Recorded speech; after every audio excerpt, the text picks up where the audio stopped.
हाय दोस्तों, कैसे हैं आप सब। चलिए, उम्मीद करते हैं कि आप सब अच्छे होंगे। और आज चलिए एक नए टर्म के बारे में हम लोग बात करें जो काफ़ी अहम है समझने के लिए कि किसी भी देश में किस प्रकार की शासन प्रणाली चल रही है, कौन सी विचारधारा चल रही है। और वैश्विक स्तर पर भी किसी भी कंट्री को अगर आप वहाँ की शासन प्रणाली को, वहाँ के लीडर किस तरह के विचारधारा में विश्वास करता है, कैसा काम करता है, क्यों करता है। क्योंकि बिना विचारधारा के राजनीति को समझना मुश्किल है, या किसी राजनेता के पॉलिसीज को समझना मुश्किल है। तो आज दोस्तों इसी कड़ी में इस कंसेप्ट्स के इस डिस्कशन में हम लोग आज फासिज्म के बारे में बात करेंगे, फांसीवाद के बारे में बात करेंगे कि क्या होता है।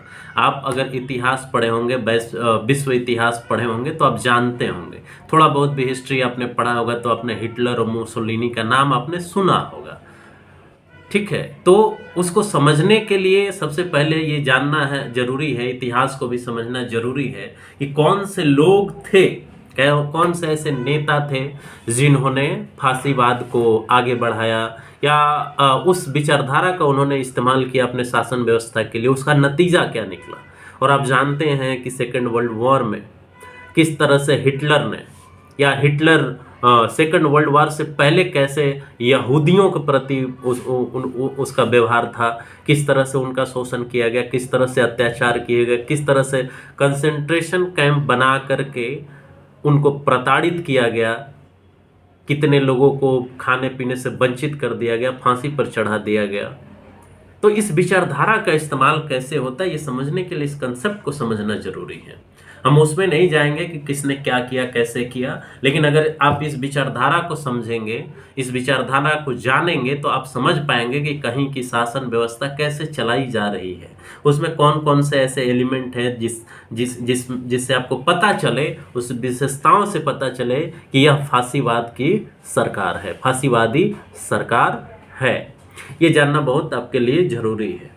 तो सबसे पहले दोस्तों इसके डेफिनेशन को हम लोग समझने का प्रयास करते हैं।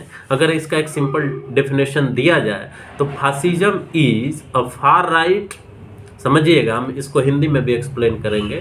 Fascism is a far right authoritarian political ideology. सबसे पहले तो ये समझिए क्या far right authoritarian political ideology. तो सबसे पहले आप समझिए कि राइट क्या होता है। ये राइट सही और गलत वाला राइट नहीं है। ये पॉलिटिकल साइंस में राइट उसको कहते हैं, वैसी विचारधारा को कहते हैं जो हमेशा समाज के यथा स्थिति को बनाए रखना चाहता है, उसको लागू करना चाहता है। और फार राइट का यह मतलब होता है एक्सट्रीम राइट, वैसे विचारधारा जो किसी भी तरीके से, बहुत फोर्सफुल तरीके से, जो जो जो पास्ट रहा है, एंशियंट टाइम रहा है, या पुरानी चीजें रही हैं, पुरानी व्यवस्था रही है, उसको किसी न किसी रूप में स्थापित करने की बात करता है, उसको हम फार राइट कहते हैं। वैसे भी राइट और लेफ्ट का कंसेप्ट क्या है। राइट मतलब वैसे लोग जो कभी परिवर्तन नहीं चाहते, समाज में यथा स्थिति बनाए रखना चाहते, जो शुरू से मजबूत रहे उसको मजबूत रखना चाहते हैं, धर्म के नाम पर, ट्रेडिशन के नाम पर, संस्कार के नाम पर, इन नाम पर, कल्चर के नाम पर, संस्कृति के नाम पर। लेकिन लेफ्ट वो होते हैं जो समाज के यथा स्थिति में बदलाव चाहते हैं, उसके स्ट्रक्चर में, संरचना में बदलाव चाहते हैं। तो ये होता है लेफ्ट एंड राइट। तो हमने क्या कहा, fascism is a far right authoritarian political ideology. Authoritarian का क्या मतलब होता है। अथॉरिटेरियन का मतलब अथॉरिटी एक्सरसाइज करने वाला, वो केवल अथॉरिटी की बात करेगा, डेमोक्रेसी की बात नहीं करेगा, ड्यूटी की बात नहीं करेगा, अथॉरिटी चलाना, किसी का नहीं सुनना। अगर कोई अथॉरिटेटिव होगा, अथॉरिटेरियन होगा, तो किसी की बात नहीं सुनेगा, किसी पार्टी का नहीं बात सुनेगा, क्रिटिसिज्म की बात को नहीं सुनेगा, उसकी आलोचना आप नहीं कर सकते, जेल में डाल देगा। कोई पार्टी कोई अपना ओपिनियन नहीं दे सकती है, डेमोक्रेसी को फॉलो नहीं करेगा, वो जो कहेगा वही उसके शब्द ही शासन है, मतलब रूल ऑफ लॉ नहीं होगा, उसके शब्द ही कानून होंगे। वैसे शासन व्यवस्था को अथॉरिटेरियन रूल कहते हैं। तो फासिज्म क्या है, फार राइट अथॉरिटेरियन आइडियोलॉजी है, एक विचारधारा है। हमने विचारधारा का भी वीडियो बना के रखा है, बना के हम डाल चुके हैं, उसको देखिएगा प्लेलिस्ट में जा करके कि विचारधारा क्या होती है। विचारधारा एक तरह की एक तरह का विचार होता है। उस विचार से हम बताने की कोशिश करते हैं कि सच्चाई क्या है और झूठ क्या है, सही क्या है, गलत क्या है। लेकिन आइडियोलॉजी हमेशा सही बात बताए ये जरूरी नहीं है। हमने उस वीडियो में बताया है क्यों, वो वीडियो देखिए और आप जानिए। तो यह एक फार राइट अथॉरिटेरियन आइडियोलॉजी है। तो ये कैसी विचारधारा है सर? ये ऐसी विचारधारा है जो यथास्थिति को बनाए रखने का प्रयास करती है। किस तरीके से? अथॉरिटी के माध्यम से। वो जो कह देगा वही कानून है, उस माध्यम से कानून को अपने हिसाब से इस्तेमाल करेगा, राज्य के पुलिस व्यवस्था को अपने हिसाब से इस्तेमाल करेगा उस विचारधारा को लागू करने के लिए, जो यथास्थिति वाली विचारधारा है। धर्म आधारित समाज, जाति आधारित समाज, जाति में जो वर्ण व्यवस्था है उस पर आधारित समाज, जो गरीब तबका है, जो पिछड़ा तबका है, उसको अधिकार न देने का प्रयास, ये सब लागू करने का प्रयास करेगा अथॉरिटेरियन मैकेनिज्म से। तो अथॉरिटी करने का क्या मैकेनिज्म होता है? पुलिस होता है, आर्मी होता है, कोर्ट होता है, पूरी व्यवस्था है, ब्यूरोक्रेसी है, उसके माध्यम से यथास्थिति वाली परिस्थिति लाने का प्रयास जो आइडियोलॉजी करता है उसी को हम लोग फासिज्म कहते हैं। और ये क्या प्रयास करता है? प्रयास ये करता है कि ऐसा एक शासन व्यवस्था क्रिएट किया जाए जो पूरी तरह से केंद्रीकृत हो। हिटलर के शासन व्यवस्था को आप जानते हैं, वो केंद्रीकरण में विश्वास करता था। केंद्रीकरण का क्या मतलब होता है? सारी शक्तियों का किसी एक व्यक्ति और संस्थाओं में उसको समाहित कर दीजिए, एक ही जगह पावर को कंसंट्रेट कर दीजिए। शक्ति जो होती है, पावर जो होती है, वो एक ही व्यक्ति और संस्था में कंसंट्रेट कर दीजिए। जैसे हिटलर था तो हिटलर जर्मनी का बॉस था, सारी पावर उसी में कंसंट्रेट थी। वो जो चाहेगा वो कानून बनेगा, जिसको मरवाना चाहे मरवा सकता है, किसी का नहीं सुनता था। No democracy, no freedom of speech, right to freedom of speech and expression, no press, no nothing, censorship. उसके जगह सेंसरशिप होगा। तो सेंट्रलाइज पावर क्रिएट करने का कोशिश करता है फासिज्म। ऑटोक्रेटिक गवर्नमेंट क्रिएट करने का प्रयास करता है, और वो लेड बाय किसके द्वारा होगा? वो ऐसा सेंट्रलाइज स्टेट, ऐसी सरकार, ऑटोक्रेटिक सरकार जो एक नेता के कहने पर चलेगी। एक नेता इंपॉर्टेंट होगा उस विचारधारा में, फासिज्म में। एक नेता, एक व्यक्ति के चारों तरफ सारी सत्ता व्यवस्था घूमती रहेगी, ब्यूरोक्रेसी, उसी के आगे पीछे कैमरा, उसी के आगे पीछे प्रेस, वो जो कह दे वही कानून होगा। वो भगवान मान लिया जाता है, भगवान के कद के बराबर उसकी स्टेचर होने लगती है। ऐसा प्रयास किया जाता है फासिज्म में व्यवस्था स्थापित करने की। वो एक डिक्टेटोरियल लीडर होता है, तानाशाह होता है। तानाशाही इसकी सबसे बड़ी खासियत है फासिज्म की। बिना तानाशाह के फासिज्म नहीं हो सकता है। With strict social and economic control, often emphasising extreme nationalism and often racism. तो क्या कह रहा है कि डिक्टेटोरियल लीडरशिप फांसीवाद में सबसे सेंट्रल इंपॉर्टेंस रखता है। एक व्यक्ति केंद्र में होगा, वो जो कहेगा वही होगा, उसी का डिक्टेट चलेगा। इसके साथ साथ स्ट्रिक्ट सोशल और इकोनॉमिक कंट्रोल कर दिया जाएगा। वो व्यक्ति तय करेगा कि सोसाइटी में क्या होगा, लोग कौन सा बिजनेस करेंगे, कैसे बिजनेस करेंगे, कितना करेंगे, क्या उत्पादित करेंगे, क्या नहीं करेंगे। फ्रीडम बिल्कुल पूरी तरह से खत्म कर दी जाती है। वो कौन करेगा? वो व्यक्ति, उसके इशारों पर ही सब होगा। सेंटर में वही होगा, बाकी कोई कुछ नहीं है। वो जो डिसाइड करेगा वही कानून है, वो जो डिसाइड करेगा वही समाज में होगा, वो डिसाइड करेगा वही कल्चर में होगा, वो जो डिसाइड करेगा वही आप लिख सकते हैं। और इसको कैसे जस्टिफाई किया जाएगा? वो लीडर, उस लीडर की भाषा राष्ट्रवाद की भाषा कही जाएगी। वो राष्ट्रवाद का नाम लेगा बार बार कि हम राष्ट्र के लिए कर रहे हैं, राष्ट्र हमारे लिए सर्वोपरि है, हम जो भी कर रहे हैं वो राष्ट्र के नाम पर कर रहे हैं। ये ध्यान दीजिए, ये सारी खासियत है फांसीवाद का। राष्ट्र के नाम पर हम ऐसे कर रहे हैं, वैसे कर रहे हैं। अगर किसी को जेल में डाल रहा है तो बोलेगा वो राष्ट्र के लिए खतरा है। अगर किसी के अधिकार को कर्टेल कर रहा है तो बोलेगा वो राष्ट्र के लिए खतरा है, लॉ के लिए खतरा है, ऑर्डर के लिए खतरा है। तो ये नेशनलिज्म जो है, इसी के कवर में ये सारी चीजें की जाती हैं। फांसीवाद, आप अभी तक का इतिहास यही है कि जो भी तानाशाह, फांसीवाद तानाशाह रहे हैं, उन्होंने हमेशा राष्ट्रवाद का नारा दिया है।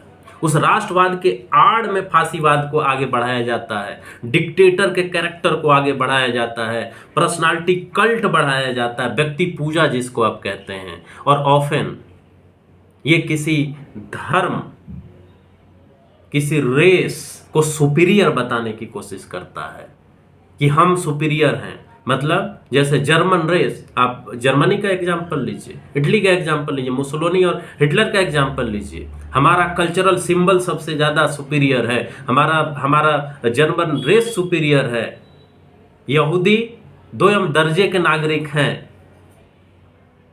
तो ध्यान दीजिए कि राष्ट्रवाद जो खास करके आप कहे कि एक्सट्रीम जो नेशनलिज्म का कंसेप्ट है, रेसिज्म का कंसेप्ट है, मेजोरिटेरियन जो आइडियोलॉजी है कि अगर कोई मेजोरिटी में धर्म है तो वो कहेगा कि हम ही सबसे ऊपर सुपीरियर हैं।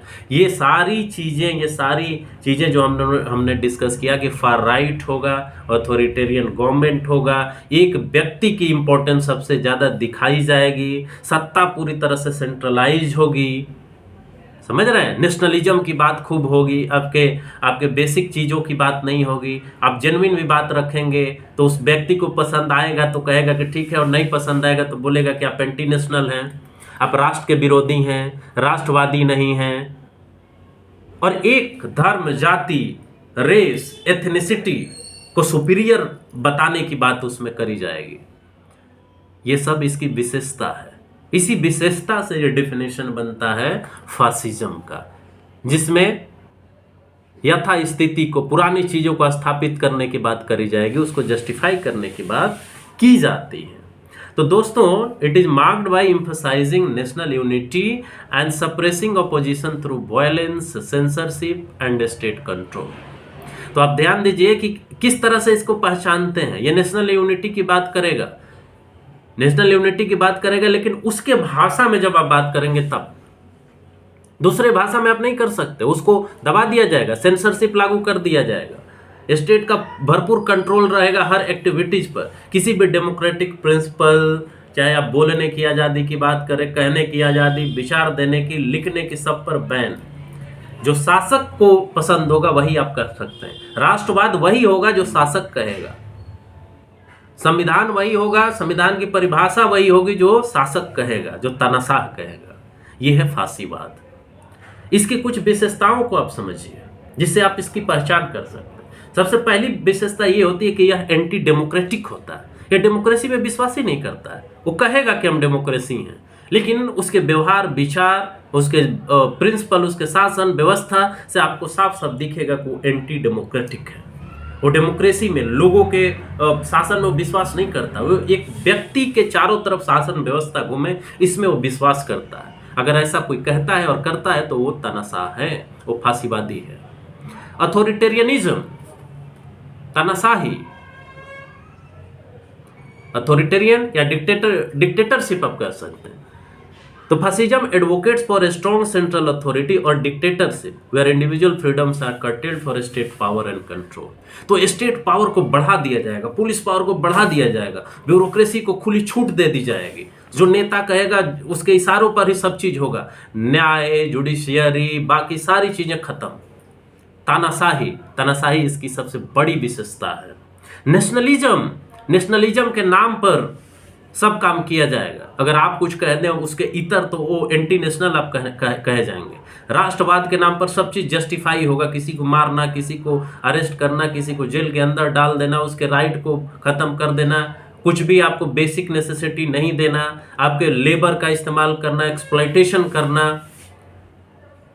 ये सारी चीज़ें नेशनलिज्म के नाम पर जस्टिफाई किए जाएंगे। नेशनलिज्म के नाम पर किसी एक ग्रुप कहें, एक कम्युनिटी कहें, एक धर्म कहें, एक एथनिसिटी कहें, उसके पहचान, उसके सिंबल्स को प्रमोट किया जाएगा, उसको एक पैरेलल जगह दिया जाएगा, बताया जाएगा कि यही असली राष्ट्रवाद है। वो शासन, जो केंद्रीकृत शासन है, वो बताएगा कि सही राष्ट्रवाद क्या है, गलत राष्ट्रवाद क्या है। दूसरा कोई बोला कि ये भी राष्ट्रवाद है तो बोलेगा कि नहीं, ये राष्ट्रवाद नहीं है। हम जो कह रहे हैं ना, सत्ता प्रायोजित जो डेफिनेशन है, परिभाषा है हर चीज की, वो दी जाएगी और वही आपको मानना होगा, वो राष्ट्रवाद होगा। और दूसरा इतर अगर कोई कह रहा है कि ये भी राष्ट्रवाद है, इसकी ये भी डेफिनेशन हो सकती है, तो उसको बोला जाएगा कि आप एंटी नेशनल हैं। तो राष्ट्रवाद की उनकी भी परिभाषा होती है, ये ध्यान दीजिएगा कि ये सब उनकी परिभाषा होगी। जो फार राइट है, जो फांसीवादी विचारधारा के लोग हैं, जो तानाशाह है, उसी के हिसाब से आपको सोचना होगा। आप अपने हिसाब से नहीं सोच सकते। अगर आप अपने हिसाब से सोच के बोलेंगे तो आपको हो सकता है भारत में अर्बन नक्सल कह दिया जाएगा, एंटी नेशनल कह दिया जाएगा, एंटी गवर्नमेंट कह दिया जाएगा, सेडिशन का आपके ऊपर लॉ लग जाएगा। तो ये ध्यान दीजिए दोस्तों। फिर उसके बाद एंटी डेमोक्रेटिक, तो हमने बोला ही शुरू में कि ये एंटी डेमोक्रेटिक होता है, इसको डेमोक्रेसी में विश्वास ही नहीं होता, डेमोक्रेटिक प्रोसेस में विश्वास नहीं होता है, केवल कहने के लिए। लेकिन वो सब वही करेगा, वो सारी संस्थाएं भी वही करेंगी जो वो नेता कहेगा, जो सेंट्रल लीडरशिप है, जिसको हमने तानाशाह कहा। वो तानाशाह, वो व्यक्ति के इर्द गिर्द ही शासन व्यवस्था सब उसी को समर्पित हो जाएंगे। वो जो कहेगा, उसकी जो राजनीतिक विचारधारा है, उसी के हिसाब से अगर आप करेंगे तब आप ठीक है, और नहीं तो आपको बर्खास्त कर दिया जाएगा, आप पे इंटेलिजेंस बैठा दी जाएगी, आप पे क्रिमिनल प्रोसीडिंग चलाई जाएगी, आपको भी अंदर डाल दिया जाएगा। अब कुछ भी उसके विरोध में नहीं बोल सकते। ये फांसीवाद की पहचान है। एंटी डेमोक्रेटिक पार्टी होना फांसीवाद की पहचान है। सारी पार्टियां अगर आपके विपरीत उस सत्ताधारी व्यक्ति के अगेंस्ट में कोई पार्टियां हैं, तो उसको कोशिश करेगा कि पूरी तरह से नेस्तनाबूद कर दिया जाए, उसको खत्म कर दिया जाए। ये फांसीवाद की पहचान है। मिलिट्रिज्म बढ़ा दिया जाएगा, वायलेंस बढ़ा दिया जाएगा, मिलिट्री स्टाइल में शासन चलना शुरू हो जाएगा। मिलिटराइजेशन इसका इम्पैक्ट है। डिफेंस पर सबसे ज्यादा खर्चा, एक वार मॉन्गरिंग शुरू हो जाएगा, इस राष्ट्र को खत्म कर देंगे, ये पड़ोसी हमारा दुश्मन है, इसको पूरी तरह से नेस्तनाबूद कर देंगे, ऐसे कर देंगे। मिलिट्री पर सबसे ज्यादा खर्चा, मिलिट्री स्टाइल में डिसिप्लिन लागू किया जाएगा, ड्यूटी की बात की जाएगी कि आपका केवल ड्यूटी है, राइट नहीं है। वही राष्ट्र मजबूत हो सकता है जो शासक की बात माने, वही व्यवस्था मजबूत हो सकती है जिसकी आर्मी खूब बड़ी हो, डिफेंस पे खूब खर्चा हो, भले बेसिक राइट उनका फुलफिल हो रहा हो चाहे नहीं, भले भूखमरी से लोग मर रहे हैं, भले शिक्षा नहीं मिल रहा है, भले स्वास्थ्य नहीं मिल रहा है, लेकिन आर्मी पे खर्चा खूब होना चाहिए, उसी को ग्लोरीफाई किया जाएगा। ये अपने आप में एक विशेषता है फांसीवाद आने का या फांसीवाद लागू करने का। सोसाइटी पे पूरी तरह से कंट्रोल कर ली जाएगी, यह भी एक इसकी विशेषता है। सोसाइटी वही करे जो शासक कह रहा है, सोसाइटी में वही होना चाहिए जो शासक कह रहा है, सोसाइटी में वही ओढ़ना पहनना खाना चाहिए जो शासक कह रहा है। वो एक व्यक्ति जो डायरेक्शन दे रहा है, सोसाइटी में वही रह सकता है जिसको वो पसंद करता हो। इसके साथ साथ नेक्स्ट इसकी विशेषता क्या है? Personality cult of personality. एक व्यक्ति सुप्रीम है, वो भगवान का स्वरूप है, वो जो कहेगा वही उसके शब्द ही शासन, वो जो जैसा कहेगा वैसा ही बात सबको मानना पड़ेगा, उसी के इर्द गिर्द पूरी व्यवस्था चलेगी। और ऐसी व्यवस्था अगर आती है तो फांसीवादी व्यवस्था की तरफ इशारा है। सप्रेशन ऑफ अपोजिशन, कोई विपक्ष नहीं होना चाहिए, सबको जेल के अंदर डाल दो, कोई उस नेता का विरोध नहीं करना चाहिए। कोई अगर विरोध करता है तो राष्ट्र के खिलाफ बात कर रहा है। तो मतलब ये विचारधारा ये कहती है कि जो शासक बोल दिया ना वही राष्ट्रवाद है, वही राष्ट्र है। वो अपने आप को मानता है कि हम ही राष्ट्र हैं, हमारे अलावे हमारे ऊपर कोई है ही नहीं, हम ही तो राष्ट्र हैं, हम जो कहेंगे वही राष्ट्र है, दूसरा कोई राष्ट्र हो ही नहीं सकता। तो ध्यान दीजिएगा कि ऑपोजिशन को पूरी तरह से ये खत्म करने की बात करेगा। Suppression of opposition. रेसिज्म और जेनोफोबिया ये इंपॉर्टेंट है, ध्यान दीजिएगा। Many fascist ideologies promote superiority of one particular race और ethnic group and scapegoating minorities और फॉरेनर्स इज कॉमन। यानी धर्म के आधार पर, एथनिक ग्रुप के आधार पर ये बोला जाएगा कि हमारा रेस ऊपर है, तुम्हारा रेस नीचे है। जैसे हिटलर ने किया, यहूदियों को पूरी तरह से उसका कत्लेआम किया गया, जर्मन रेस को सुपीरियर बताया गया। इंडिया में भी हो रहा है बखूबी से। आप इस बात को ध्यान से देखें, जाने। ये हम इसीलिए बता रहे हैं कि आप पहचान करिए उन चीज़ों का कि यहाँ पर क्या चल रहा है, कैसे चल रहा है, आने वाले समय में हम क्या बनना चाहते हैं। तो ये विचारधारा जो है फासिज्म, ये रेसिज्म की बात करेगा, जेनोफोबिया की बात करेगा। एक धर्म के सुपीरियर, एक रेस के सुपीरियर और दूसरे के इन्फीरियर होने की बात करेगा। ये तो उसके धर्म में, हिंदुइज्म का आप एग्जाम्पल ले लीजिए ना, हिंदू धर्म का वर्णाश्रम जाति व्यवस्था, ये भी एक तरह का रेसिज्म है, ये भी एक तरह का आप कह सकते हैं फासिज्म है, जिसमें एक जाति को उसके जाति में जन्म लेने की वजह से सुपीरियर हम मान लेते हैं, भले वो कितना भी अनपढ़ गंवार हो, कितना भी वो खराब हो। तो इसके साथ साथ इसकी और एक बड़ी विशेषता जो होती है, जो खास इंपॉर्टेंट है जानने के लिए, वो है प्रोपेगेंडा। गोएबल्स का नाम आपको याद होगा, ये प्रचार मंत्री था हिटलर का, और कहता था कि किसी भी झूठ को अगर 100 बार दोहराया जाए तो वो सच में बदल जाती है। जनता को इसी तरह से प्रोपेगेंडा मशीन के द्वारा झूठ को सच और सच को झूठ में बदला जाता है। प्रोपेगेंडा बहुत बड़े स्तर पर मीडिया के द्वारा, अखबारों के द्वारा, नेताओं के द्वारा झूठ को सच में बदलने के लिए और सच को झूठ में बदलने के लिए किया जाता है। तो जिस शासक के द्वारा, जिस शासन व्यवस्था में प्रोपेगेंडा का इतना बड़ा इस्तेमाल हो रहा है, जहाँ झूठ को छुपाया जाए और सच को छुपाया जाए और झूठ को ही सच बनाया जाए, वैसी व्यवस्था जहाँ प्रोपेगेंडा इस रूप में चलते, मीडिया पूरी तरह सरकार की भाषा बोलने लगे, तो समझ जाइए कि आप फांसीवाद की तरफ बढ़ रहे हैं। ये जरूरी नहीं कि फांसीवाद आ गया हो, ये समझने के लिए जरूरी है कि उसकी पहचान कैसे हम करें। इसके साथ साथ इकोनॉमिक कॉर्पोरेटिज्म, तो ये ध्यान दीजिए कि ऐसा नहीं है कि वो पूरी तरह से फासिज्म में जो है गवर्नमेंट कंट्रोल कर लेती है इकोनॉमी के ऊपर, लेकिन वो डायरेक्शन देगी कि तुमको ऐसे ऐसे सारे कामों को करना है। वो नेशनलिज्म के गांव में ये बात करेगी, नेशनलिज्म के आड़ में ये कराने की कोशिश करेगी, उसमें भी वो रेसिज्म को लागू करेगा, उसमें भी कास्टिज्म को लागू करेगा, उसमें भी कम्युनलिज्म को लागू करेगा। एक रेस को, एक धर्म को सबसे ज्यादा सुपीरियर बना करके प्रयास किया जाएगा कि उसको कहा जाए कि तुम ये काम करो, तुम राष्ट्र के हित में करो, जैसे हिटलर ने किया था, और बाकी जगहों पर भी आप देख सकते हैं।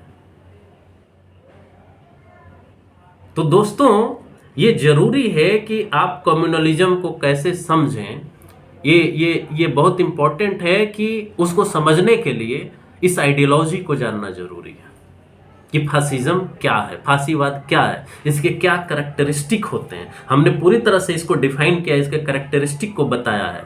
तो डेफिनेशन पर ध्यान दीजिए, डेफिनेशन को बार बार पढ़िए, बार बार डेफिनेशन को पढ़िए, इसके कैरेक्टरिस्टिक विशेषताओं को समझिए, फीचर्स को समझिए, और आप समझने का प्रयास करिए कि किस देश में फांसीवाद का उदय हो रहा है या फांसीवाद स्थापित हो चुका है। ये तभी आप समझ पाएंगे या जान पाएंगे कि ये खतरनाक है आपके देश के लिए या दूसरे देशों के लिए या लोगों के लिए या समाज के लिए, या सही है। सही गलत का फैसला तब करेंगे ना जब आप इसको समझेंगे। हमारा प्रयास है कि आप समझें, जानें, बहस करें, विचार करें कि फांसीवाद क्या है, कैसे पहचाना जाए, कैसे काम करता है, क्यों काम करता है, उद्देश्य क्या होता है इसका, क्या ये सही है, क्या गलत है, क्या संवैधानिक शासन व्यवस्था में ये जरूरी है या जरूरी नहीं है, क्या संवैधानिक व्यवस्था में ऐसा संभव है या नहीं है। बहुत सारे सवाल हैं जिन सवालों का जवाब आप इसको समझ करके खोजने का प्रयास करते हैं, समझने का प्रयास कर सकते हैं, और जहाँ सवाल हो वहाँ बताने का भी प्रयास कर सकते हैं। तो इसी के साथ उम्मीद करेंगे कि आप हमारे वीडियो को देखेंगे, लाइक करेंगे, सब्सक्राइब करेंगे, शेयर करेंगे। यही हमारे लिए मोटिवेशन है, यही हमारे प्रमोट करने का तरीका भी है। तो हमको सपोर्ट भी करिए, प्रमोट भी करिए, लाइक और सब्सक्राइब करके, कमेंट करके। और इसी के साथ इजाज़त दीजिए कि मैं अपनी वीडियो को कंक्लूड करूं। नमस्कार, धन्यवाद, जय हिंद, जय भारत।